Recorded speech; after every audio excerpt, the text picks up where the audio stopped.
Okay, so what I'm going to do for the next 2 hours, 2.5 hours, is focus on trying to see how we can apply some of these conditions.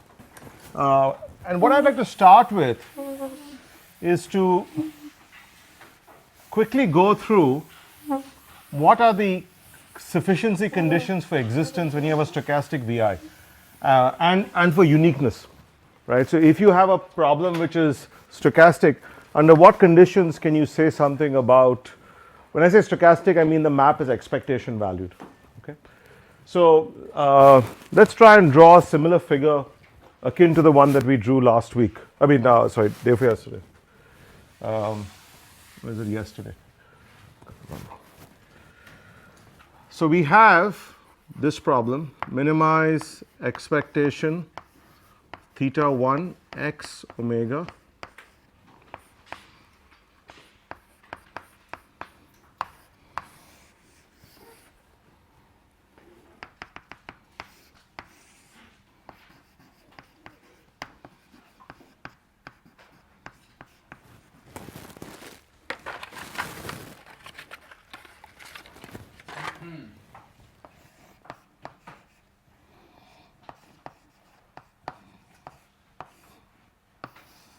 Okay, so this is the stochastic Nash game.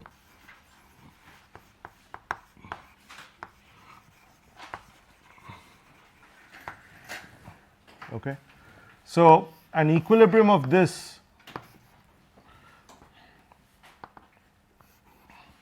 so you remember each of these under convexity assumptions leads to Vi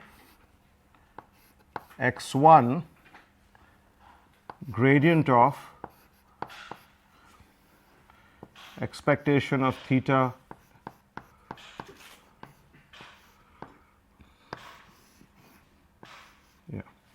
one more, an extra one there.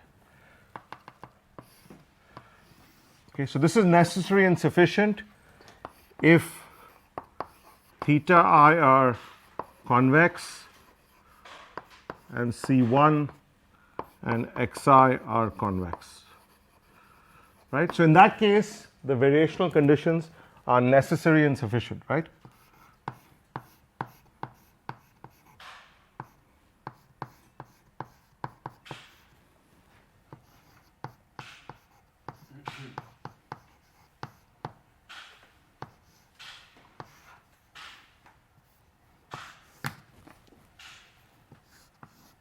Okay. So then, and this is equivalent to a single Vi,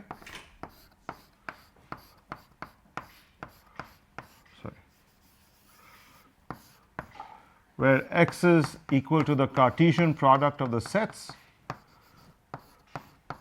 and f is equal to the concatenation of the gradient maps.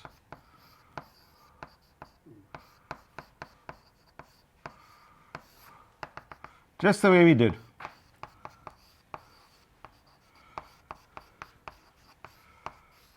Okay.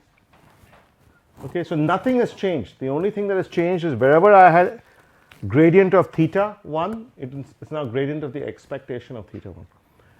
Under some assumptions, simple regularity assumptions, you can interchange the expectation, which is an integral, and the gradient operator. Okay, so we can do that. But now the next question is, what do we know about existence? So the first thing is existence. So let's remind ourselves about what the existence conditions were for the deterministic case. For the deterministic case, remember, if x is closed, and I'm going to look at the Vi case and we'll talk about the integrable case as well later. Okay, closed, convex, compact, and non-empty, and f is continuous, implies Vi xf is solvable. Okay, so now the big question is, f is expectation valued, when does this happen? Turns out that this is under very mild conditions, because what happens is you need to make sure the expectation of the gradients is continuous.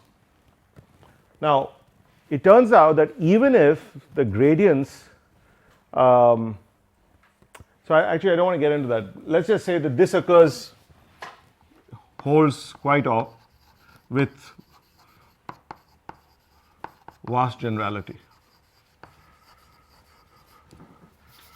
This holds with vast generality. So the point is that remember what you have. You just need to make sure this mapping is continuous and single valued. Now, if remember what the expectation, so this is the expectation, you get expectation of the gradient. If the gradient is single valued, the expectation is going to stay single valued. If the gradient, if it becomes a subgradient, things get more complicated. For that, we have a different result. I might allude to it, actually state it later, but I'm not going to discuss it as much. So the question of, for instance, you remember in the two-stage stochastic Nash game, these thetas are not differentiable. They're only sub-differentiable. So this f is not single valued, it's multi-valued. So it's a little more complicated. I have a separate result for that. I'll talk about it. Okay, so this is the first result. So basically the first result under compactness with relatively, it's relatively easy to claim that an equilibrium exists. Now, what happens if X is closed, convex, and non-empty, and F is continuous, single valued? Okay. So let's see.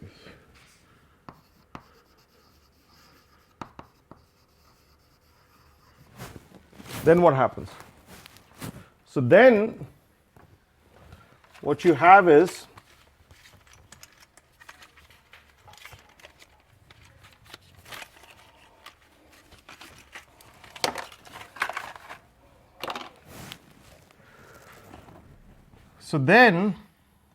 VIXF has a solution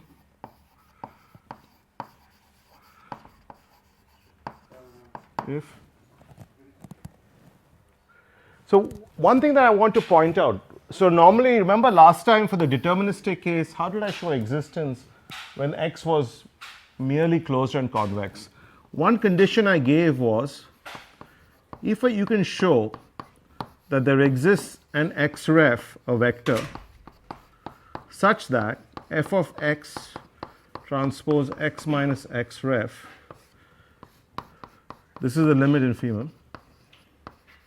So if this limit is positive, then VIXF is solvable. Okay, so this is the deterministic version. So let me ask you a question. What is the problem in directly applying this version? What is the problem? Why can't I directly? I mean, I did something similar here, right? Here I didn't, there was no issue with directly applying the deterministic result on the expectation valued map. There's a friction in your. Oh, there's friction? Oh, okay. Is that because of, let's put it up? Oh, I see.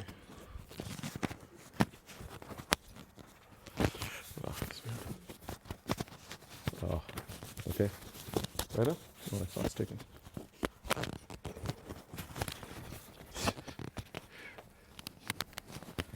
Okay. Is that better? Okay. So I just lost this thing.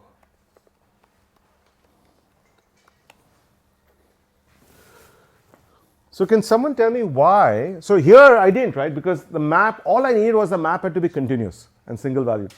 When I have the expectation, that follows immediately. I don't have to do much. Unless you have a very peculiar situation, you can generally claim that this map stays continuous. What happens here? What is the problem with evaluating this? Yeah, Fabio, what do you think? Maybe if you like the expected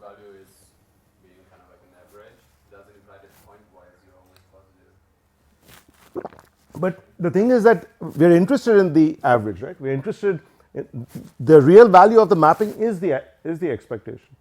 So, yeah, go on. Left our discussion on the differentiability of f. So f is already available. So the differentiability was in the theta. F is basically this. The question is, if I introduce this into that, what is the problem? Why can't I directly do that? Why do we have to do something more? So what I want you to think about is, if I gave you a real problem, right? In a real problem, yeah, go on, Vladimir.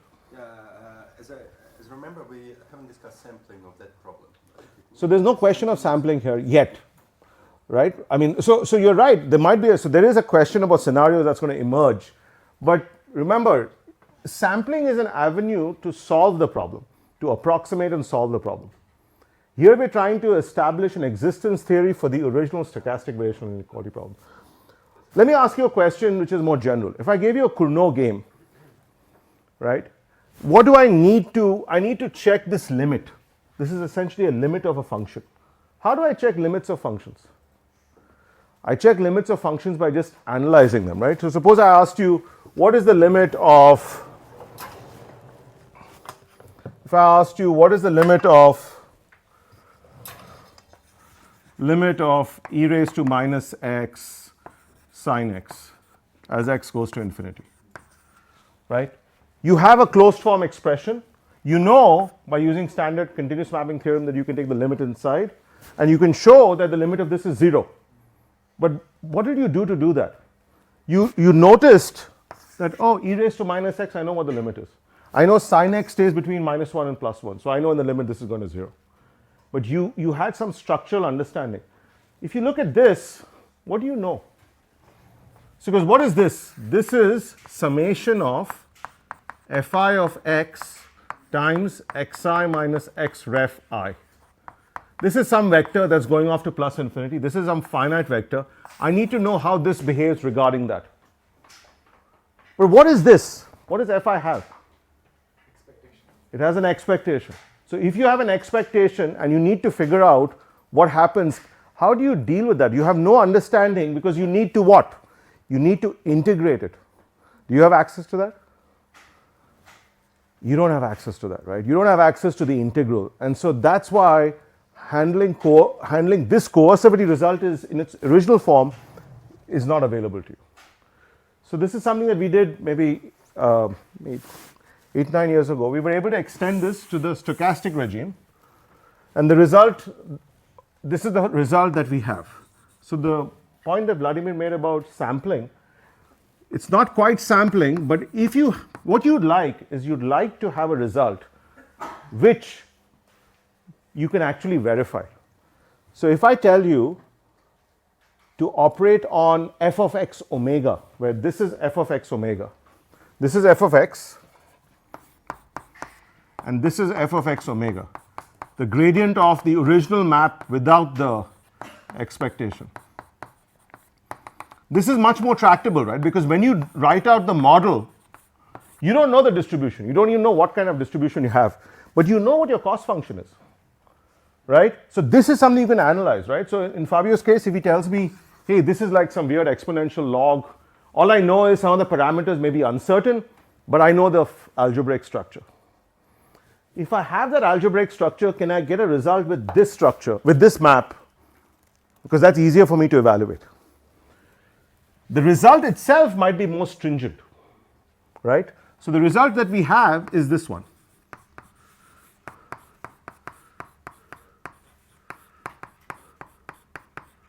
So if there exists a single xref such that,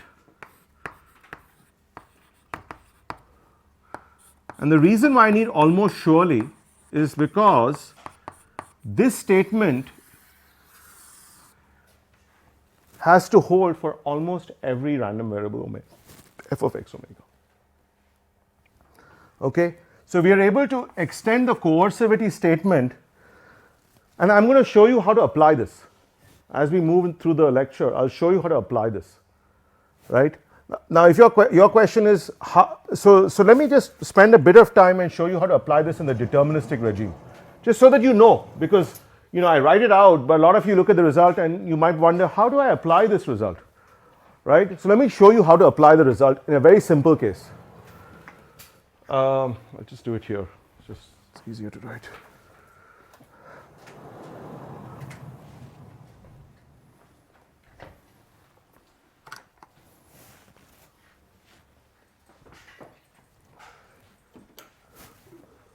So if I gave you a simple Cournot game, right? If I gave you a Cournot game that's minimize Ci xi, let's just say half di xi squared plus Ci xi minus a times xi plus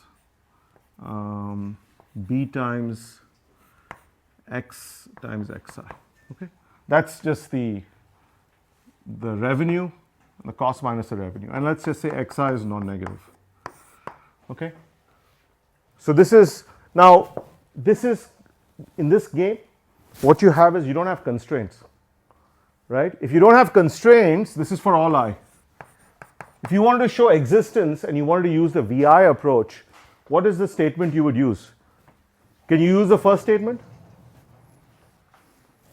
You cannot use the first statement because the set X is no longer bounded, right? So what statement can you use? You can use the next statement, which is the one where it's just closed and convex. So let's try out the gradients of this. This is the theta x.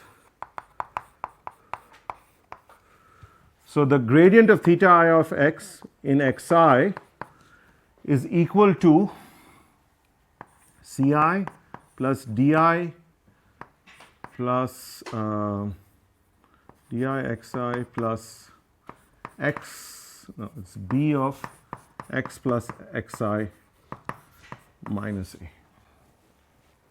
Everybody with me? This clear? Irina, clear? Arno? Just okay. Just the gradient of this, right? And that's quadratic, xi times the summation. Just use chain rule, get that. Okay? If you stack this up, what you get is C1. Make sure everybody on this side, Christy, you saw this? This is just the gradient of this guy. Okay? Now if I stack it up, I get C plus d1 x1 plus bx plus x1 minus a, Cn plus dn xn plus bx plus xn. Okay? Now what do I need to show? I need to show for existence as x goes to infinity and x has to lie in the set, which means x just has to be non-negative. So I need to find an x ref such that f of x transpose x minus x ref has to be greater than equal to 0. Okay.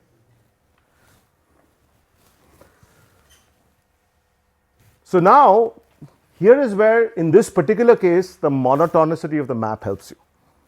This map can be written in this form. C plus D, and we did this yesterday in the class, and that's one of the reasons I wanted to do it. This is some B times this. That's this map. Okay. D is the diagonal matrix with D's in the, and this is just I plus E transpose times X is exactly this. Okay. And now what you notice is this is a strongly monotone map. Okay, strongly monotone. Now remember, when a map is strongly monotone, I have existence for free and uniqueness. But I just want to show it to you here. And you can actually weaken this and still get the result to hold. But I want to show you how the result gets applied. Okay. So now you just need to go through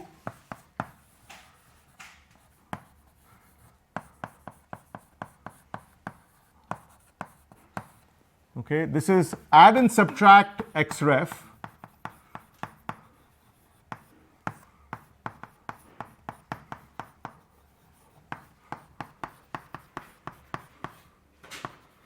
xref is some arbitrary vector. I don't know what it is. All I'm saying is I'll just pretend it's some vector that is non-negative. I couldn't care less what it is. Okay? You with me?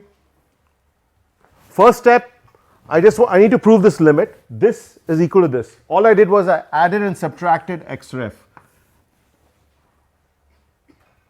Is it Andrea? Andrea? Yeah, is that clear? Tariq? Yeah. Okay. Now what do we know about this? We know the map is strongly monotone. So what do we know about this? More than that, right? What else is it? It's strongly monotone. So there exists some eta such that? Then x minus xref squared, right? So it's greater than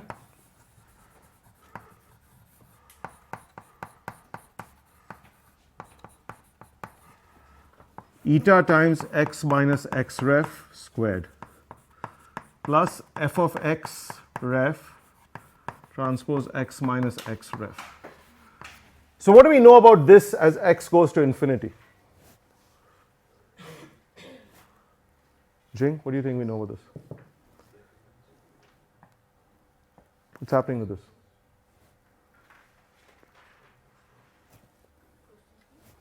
Goes to infinity, right? And it goes to infinity at what rate?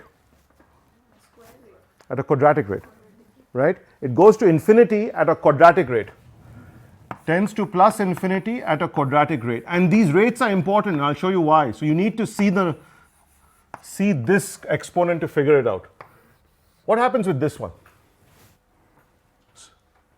So do you know what f of x ref is? Could it be positive, negative? What do you know? Don't know anything. Could be positive, could be negative. You don't know, right? So if it's positive or negative, where could this go? Do we know? So we know x is going to plus infinity. So if x is going to plus infinity, where could this be going? Could be minus, could be plus, right? But what rate is it going? Emily, what rate do you think this is going at? At a linear rate, right? It's going at a linear rate. So if it's going to plus infinity at or minus infinity at a linear rate, which means that this is going to plus infinity because this is going at a quadratic rate. Okay? So then, as a consequence, what has happened is you've just, from strong monotonicity, you can show this immediately. Now suppose I weaken something. Suppose it turns out in your map you only have monotonicity. What happens then? Because that's the real question, right? If it's monotone, existence isn't guaranteed. What do we do then? Ideas? Choose an xref Such that? it is positive. Exactly. You need to find an xref. Excellent, Fabio. So you need to find, this is just going to be non-negative. You need to find an xref such that f of xref has at least one element that is positive. Just one element. As long as the other elements are 0, it doesn't matter. Right? Some I in n script, whatever, I in n and fi xref equals 0. You can't have negatives there. Now let me ask you, if you look at these types of mappings, what shows up in these mappings? You have several things. You have gradients. You have cap minus the xi's.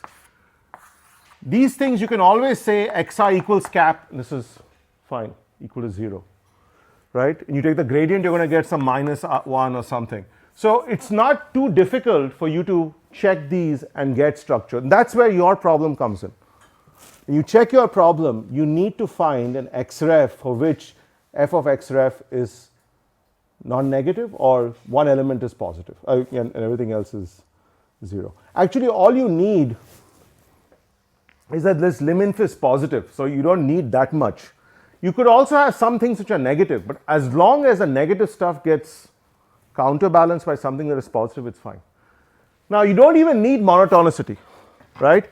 It could be, yes, sorry. Sorry, so because here xref is drawn or is in the same set as x, defining x as non-negative, doesn't it mean that xref will always be positive or non-negative? Xref will always be positive in this particular case, but remember in general, it's not the xref that we're worried about, it's f of xref.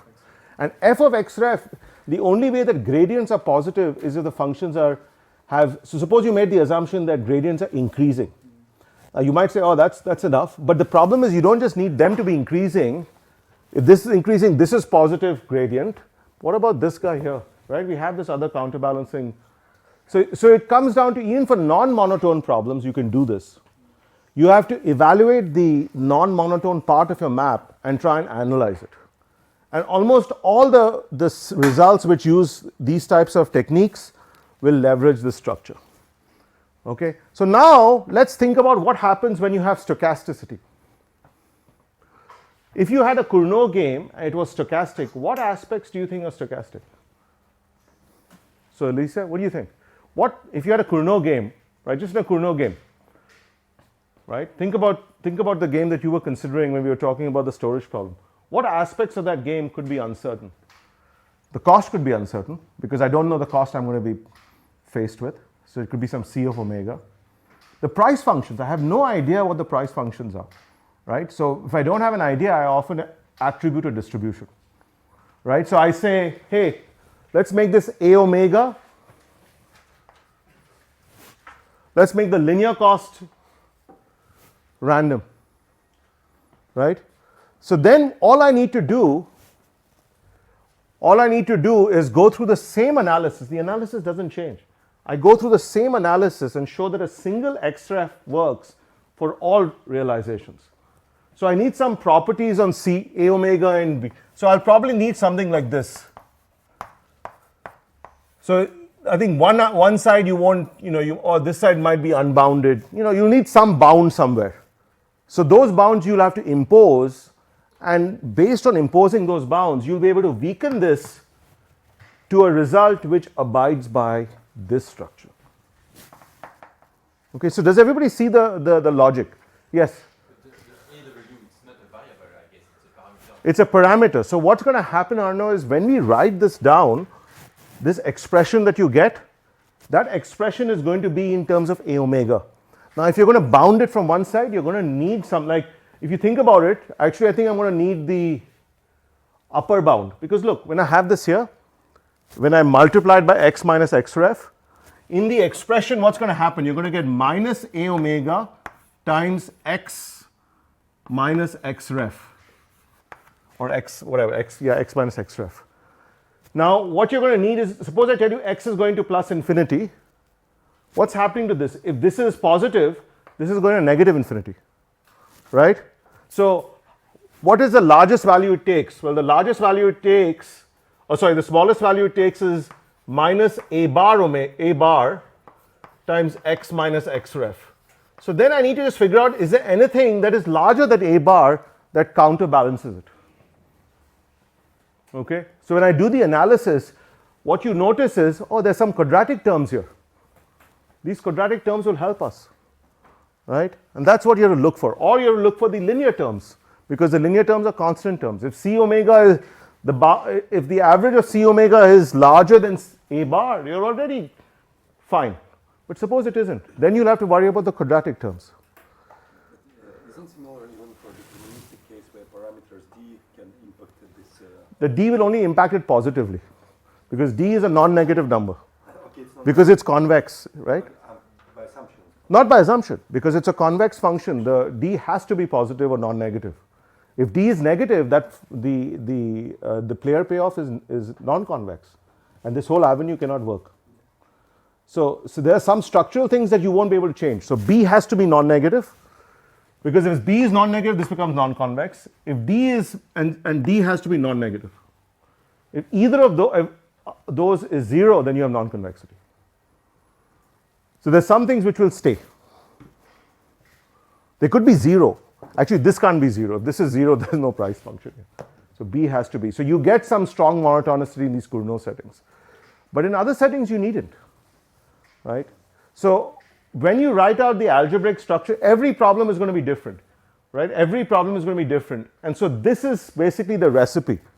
You write out f of x transpose x minus x ref, if you don't have compactness, find out the structure of your map, write this out, and then evaluate the terms. Some terms are going to plus infinity, some terms are going to negative infinity.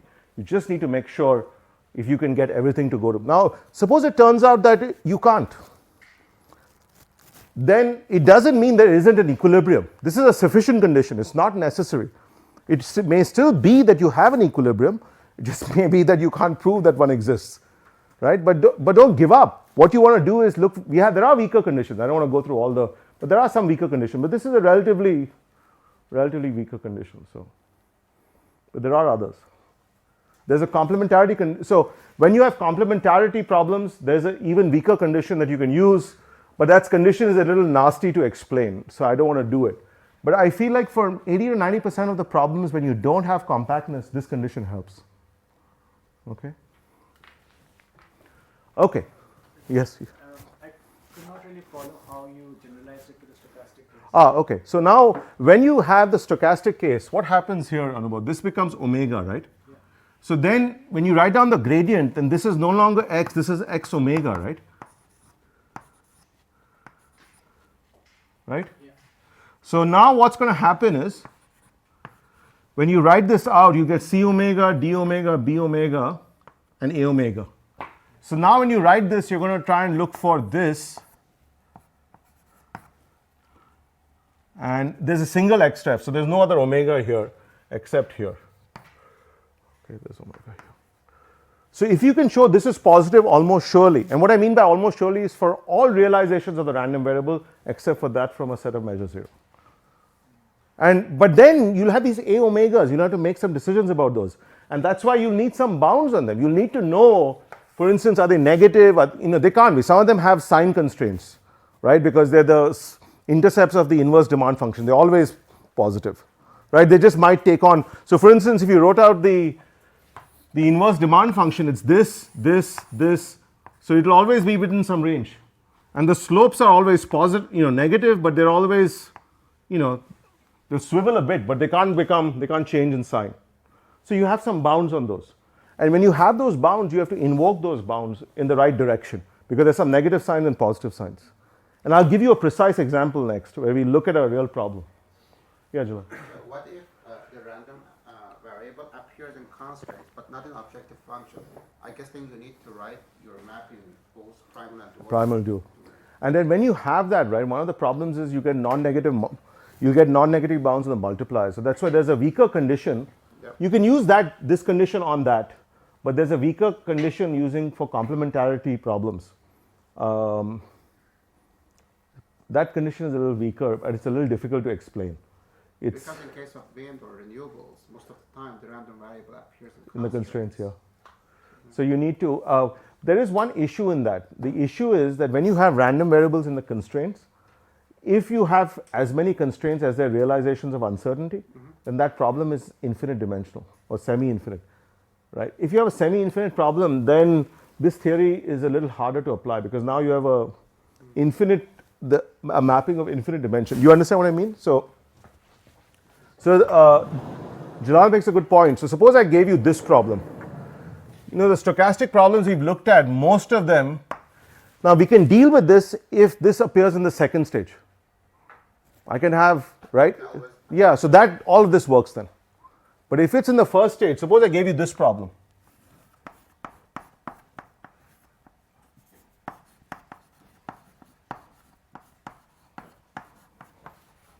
So this is a single stage problem. Now this problem is hard, because the thing is that if there are an infinite number of these, then this problem is called semi-infinite, because you have an infinite number of constraints. So directly applying it to this problem is hard. On the other hand, my suggestion would be to break this up and write it like this. So you have Ax equals b, x non-negative, and q of x omega has a constraint for each. So this is Ax is greater than b omega plus some y omega plus something. So if you add recourse, now if you write the deterministic equivalent, this problem also has an infinite number of constraints, but this problem you can analyze. That problem you can't analyze, right?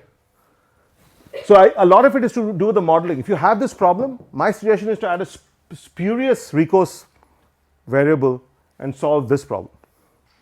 Okay, if you're looking for existence, right?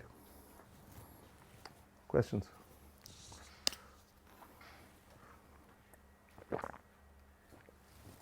Okay, so I think we're ready to look at the nasty problem.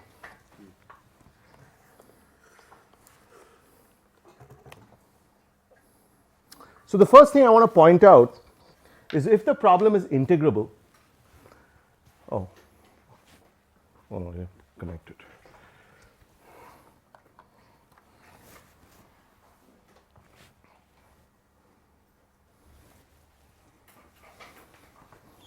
So if the problem is integrable, then you still end up solving an optimization problem, but that optimization problem, instead of having deterministic objectives, has stochastic or expectation valued objectives. This is a perfectly competitive problem. The constraints are still deterministic, right? And so now the existence for the perfectly competitive setting is immediate. All you need is what you needed before. You just need to make sure that these have some feasible solution and you can recover all the statements that you wanted. So this one's easy, I'm not going to go into it. Okay. Now let's look at the unified problem. Okay, the unified problem is more interesting. So this is what I showed you just now, right? This was a unified problem. The gradient of the expectation in the cost, the gradient of the expectation in the price times this is the revenue function, and this is the market clearing with this expectation of this price function that we had introduced. Right? Last time there were no expectations, now there are expectations. Okay? So it's a little nastier. We still have this situation where we have k and the bounds. Now remember, in this case, what did we need? If we had compactness, we just need continuity of this, which you get. Right? So in this case you get compactness immediately. This always admits an equivalent because we have, this is a compact set. Remember, we put these bounds, artificial bounds, which were never achieved. This set is compact, this is continuous, you get existence immediately. Now the big problem is what happens when, so this is the result. X hat is non-empty, compact and convex. F is a continuous map, Vi as a solution. Okay. The big issue is the compactness of the set is something you cannot take for granted. Like the case Jalal mentioned, if you work in the primal dual world, you're going to have multipliers for which you don't have ex ante bounds. If you have prices, you don't have bounds. So you can't always claim compactness. Okay. Another setting is when you have value at risk measures. Right? So if you have var, can't directly get, unless you have some strange distributional assumptions, you can't really get clean bounds on that. So now the question is, so this is what I just told you. Can you get a coercivity? This is the deterministic property. Can you get a stochastic version of this? So the existence statements are, so this is the variational, the concatenated gradient map for the expectation valued problem for each of these. Remember what this is. H1 to Hf script represents the payoff, the random payoff function for players 1 to F or firms 1 to F. The expectation represents the expected cost and the gradients are just the gradients of the objectives. So this leads to the formal definition of the variational inequality in stochastic regimes. So whenever you have a stochastic variational inequality, you need to provide all the underlying primitives. You need the probability space, right? That's why I need to give you some of this machine, because if I just tell you what this is, you're going to wonder, what is this other stuff showing up for? So this is a stochastic variational inequality where the f is replaced by the expectation of f of x omega or f of x psi. And similarly, this is a stochastic complementarity problem.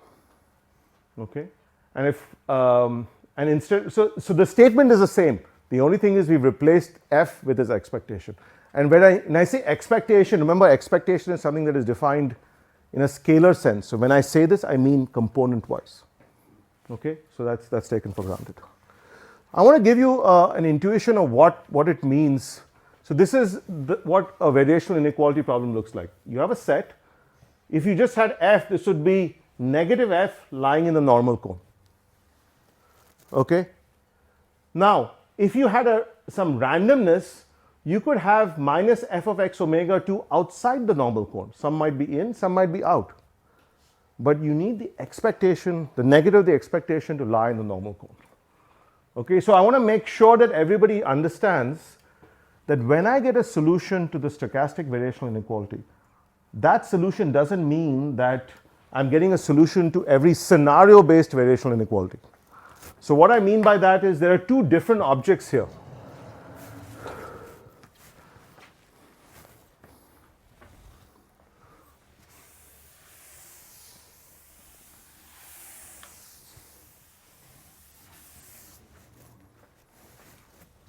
So you have one object which is, this is the random or scenario based variational inequality, right? And this is the original variational inequality which is with the expectation. If you get a solution of this x, x need not lie in the solution of this. Needed. There's no reason for it.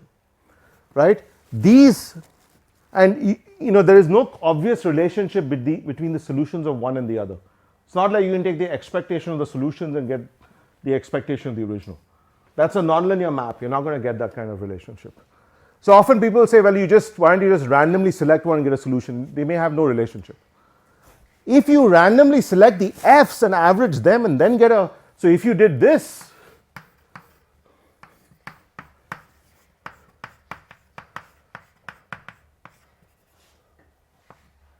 so this is omega j. This, if you solve and you get something, this solution will converge to this solution as n goes to infinity. Okay. So does everybody understand this? This would be the solution of a standard variational inequality problem. You want a negative, you want an x such that the negative of the mapping lies in the normal cone. It's the same as in the stochastic regime, but the key is that it doesn't mean that this satisfies solvability for the scenario based variational inequalities. It will only do this if all these lay in the normal cone. F of x omega 1, negative f of x omega 1, negative f of x of omega 2, and all possible omegas. And you'd have to be very, very lucky for that to happen.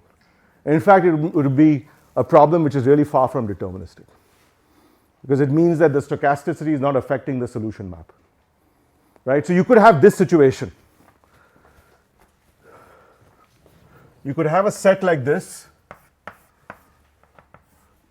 This is the normal cone. No, this isn't some normal cone this way. So now you could have, this is negative of f, this is negative of f1, and all of these other ones lie in this normal cone. Right? Which means that the x that you've got solves all the scenario based problems. But if that happens, then you should be asking yourself that this stochasticity is extremely benign. It doesn't seem to be affecting anything, right? Which means that you should be looking at your formulation. There's something off. Okay, so okay, let's continue.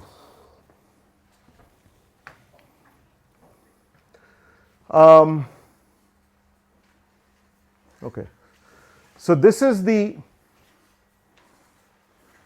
two results I want to give you. So this is the first result. And how did we prove this result?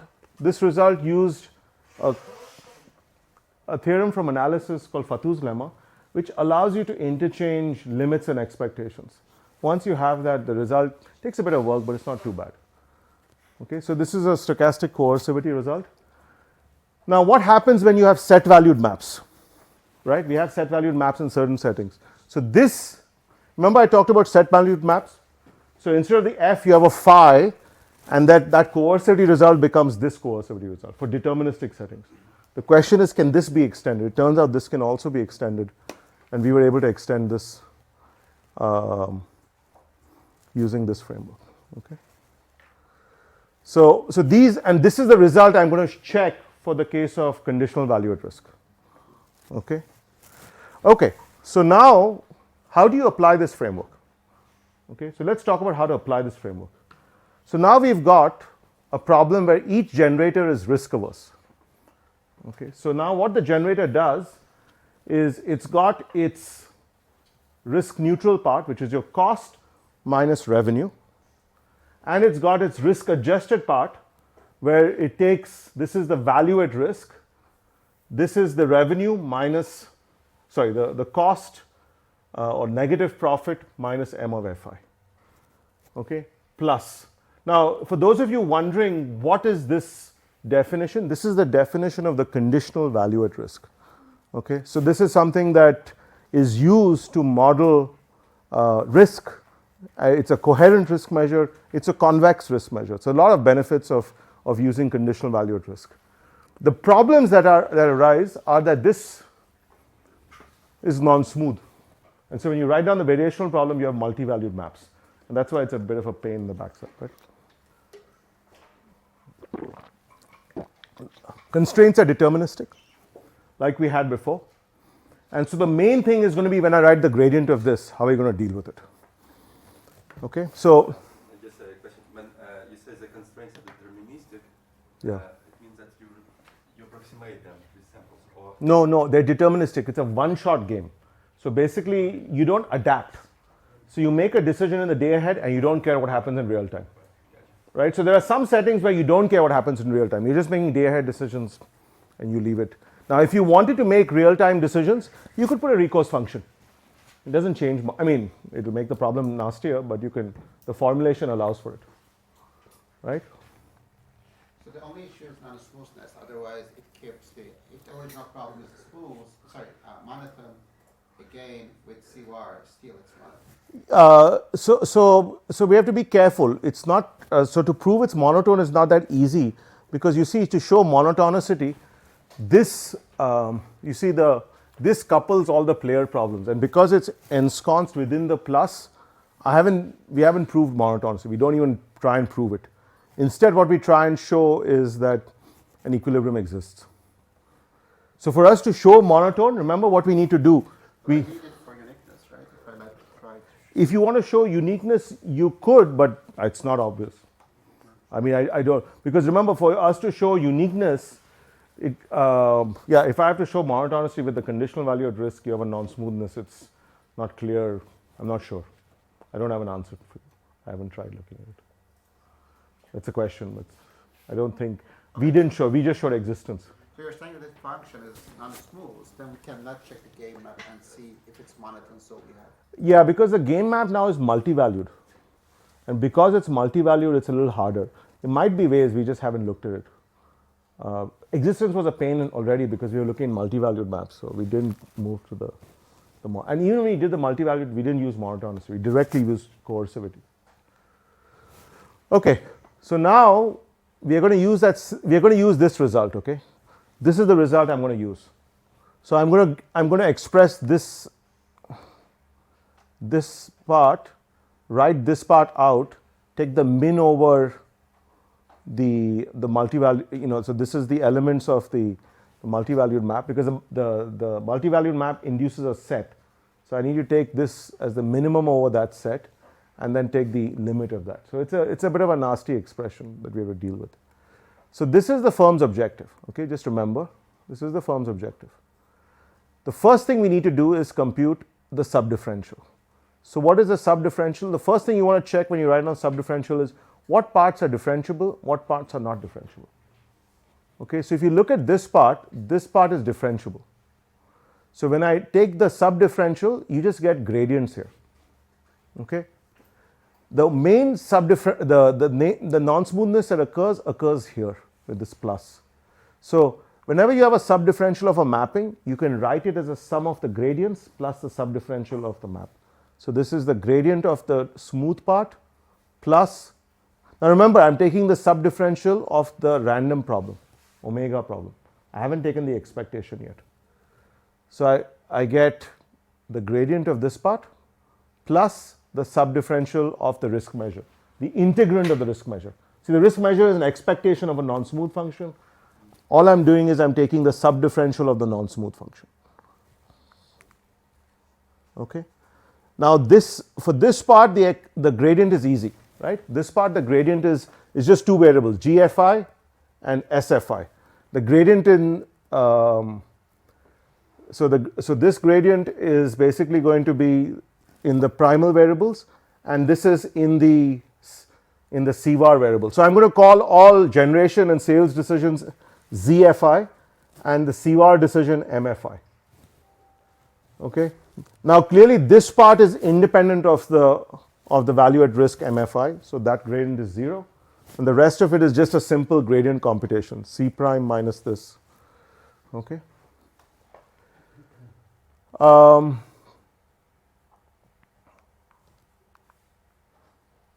Okay. So now I want to understand this part, and this part is, now if you look at this, and I think Arno you mentioned this, that when you have some structure you can use a structure of the subdifferential, of this to get the subdifferential. So let's look at the elements of the subdifferential. So when this is greater than MFI, what is its gradient?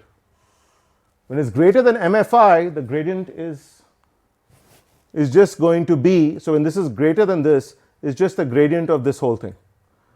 When it's less than it, this thing is 0, it evaluates to 0, so the gradient is 0. When it's equal to it, then you need to actually take the subdifferential of the max, right? And that's going to induce that set. Remember that set we had from 0 to 1? That's the set. So you check this, that's a clean gradient. This is a clean gradient. This one has a set. That's the set, the subdifferential of the max. Okay. Next, so you need to then look at the subdifferential of the max. Under some regularity properties, you can show this is the convex hull of something. Okay. So once you have that convex hull, then you're pretty much good to go. And you see that convex hull is again from 0 to 1. It's just a bit of machinery to make sure that we are kosher. Okay. So once you have that, so once you have that, you can write this element of the subdifferential as this part, the gradient of the smooth part plus WD, where WD is based on constructing the subdifferential. So you get this plus that WFD, and this is just to show how you're related in terms of subdifferential. So remember, if this part is equal to 0, that's where you have the problem. That's why this lies in a set. If it's not, if it's greater than 0, less than 0, it's differential. So you just need to worry about the kinks. Okay, and where you have the kinks, you need to basically make sure this is equal to 0, and that actually helps you in the analysis. Okay, and the original scenario-based inequality. Now, remember when we had single valued, when we wrote out the full variational inequality, it was column-wise concatenation. Now, when it turns out that each player's problem's subdifferential is, it's a subdifferential, so it's set valued, then the new mapping is a product of sets. So that's why you get a product of sets as opposed to a column-wise. So a product of sets, what does it mean? It just means that you get an element, each coordinate of the element is from one of the sets. Okay, so it's a little nastier, and then it's not too difficult. So once you write this, you can break it up into multiple terms. There's a CVAR, there's a VAR term and a CVAR term. Look, I have the same ZREF thing. Okay, and now all I do is I have strictly convex increasing convex functions. I have some, and once I have those properties, I can invoke them. I'm not going to go into the details of that, but that's how you show that this is positive. So this is, a little bit of analysis. I don't want to waste your time with this. This is the, the meat. You just need to, there's no other way. We have to do it. So, but this is where I want to stop. Once you do this, this is just analysis. You need to show each term is positive. Okay. The slides have that. So if you're interested, you can look at it. Yes, Fabio. A couple of questions. Yeah, go on. Start. For the modeling part. For the what part? From the modeling. Yeah. So why did you put also the expected? Oh, I only did it because we wanted to stay close to the mean risk structure. Okay, so just a very. Yeah, just wanted to stay close to the mean risk structure. Okay. Then what are exactly these? You say under some assumption cost and price function, it's only that they're strictly increasing, strictly convex.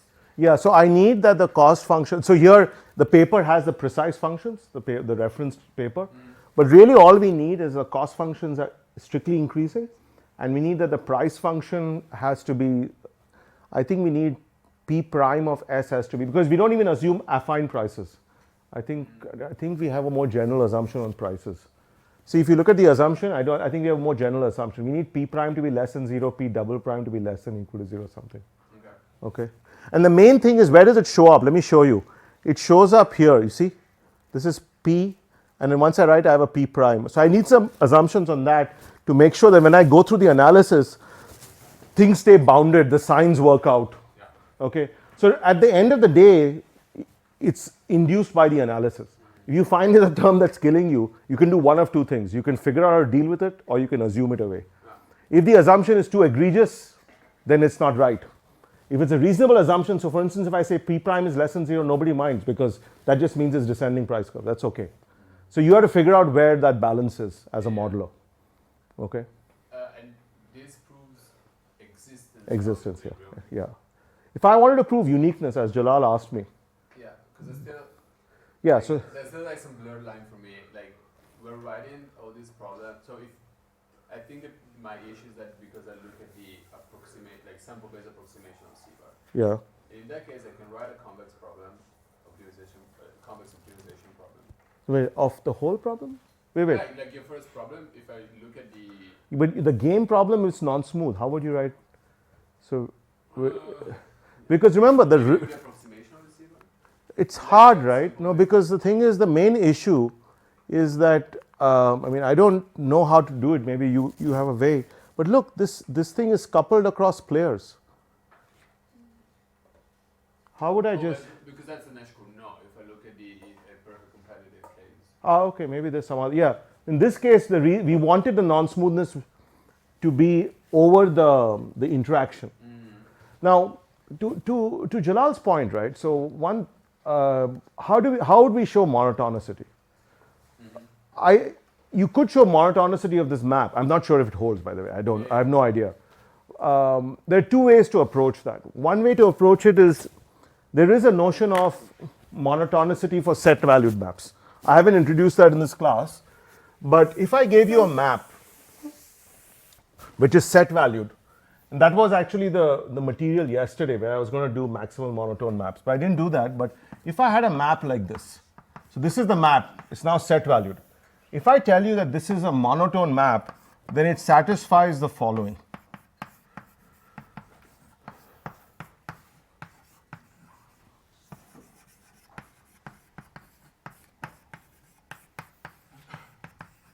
So when you have a monotone map, you can take elements from this map, and as long as they satisfy this the monotonicity inequality, the map is said to be monotone. So to the point here, once I write down the gradient, I could take elements and check, but it's kind of nasty. I mean, it's always nasty to do this because I have to take elements from the subdifferential, and it's kind of. And from our standpoint, in all honesty, we were more interested in existence. The uniqueness question is a good question. I don't have a good answer. One way is maybe we regularize it, and if we can show that the regularized map is monotone, then the question is that if you regularize it and smooth it, then you have a unique solution to the regularized smooth problem. If you take that to 0, it has a unique limit point, but it doesn't tell you if there are more solutions. It just tells you that this sequence has a unique limit point. You see, uniqueness is very weird. It doesn't come that easily. Existence you can always show, but uniqueness is that's why we only solve easy problems. We don't go to uniqueness. We leave for. Let me ask a silly question. No, not. Let me define the whole terms with the parentheses ending up to plus as an auxiliary variable, right? Just write auxiliary variable there. It's an extra variable, and then have extra constraint saying that extra auxiliary variable should be always, satisfy this. It should be always positive. Okay. Then the objective function has no non-smooth point anymore. We are, transferring it to the constraints. Yeah, but the thing is that if omega takes on an infinite number of values, then what happens is that the constraint is no longer finite dimensional. Then you need to, and this constraints become stochastic in that sense. Okay, assume that we have finite set of scenarios Okay. omegas, And then we transferred that point to the constraint. Mhm. Then it's okay, right? Because the objective No, there's also a problem, right? Because the thing is, as soon as you do that, problem becomes generalized Nash. See, because the P of S is the price function. So there are two issues that occur. As soon as you put it there, you have coupling across players in terms of sales variables. Yeah, we make it generalized. Yeah, it becomes worse in that sense. But it's You don't have that, right? If you drop that price function, if you look at it from competitive, for example. yeah, but then you have to make the assumption that this distribution is specified over a finite sample space, and you have to then your equilibrium existence is based on.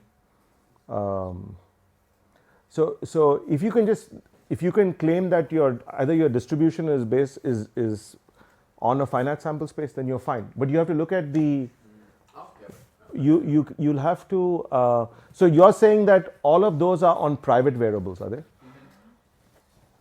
It's basically like an uncertainty description of your solar generation, which is basically bounded by zero, your maximum capacity. So my probability space is bounded, and it's per agent, and then I have just a share market constraint, uniform pricing. So that's a problem I'm currently looking at. Yeah, I think in that case it might work. I think it might work. In this private variables, finite number of scenarios, I think it'll work. What would you do on the process to look for uniqueness then? Or if I have to look for uniqueness, then once I put it in the constraints, then I basically look for uniqueness in that auxiliary variable and xi, and then the mapping is already easy to do, because because in this case that's Cournot plus some auxiliary variable which is linear. This map I can trivially say is monotone if that's the case, but it's just monotone. It's not strongly monotone or strictly monotone because it's just linear. I think if you have finite set of scenarios and you don't have. If you have private variables, you can push it in the constraint.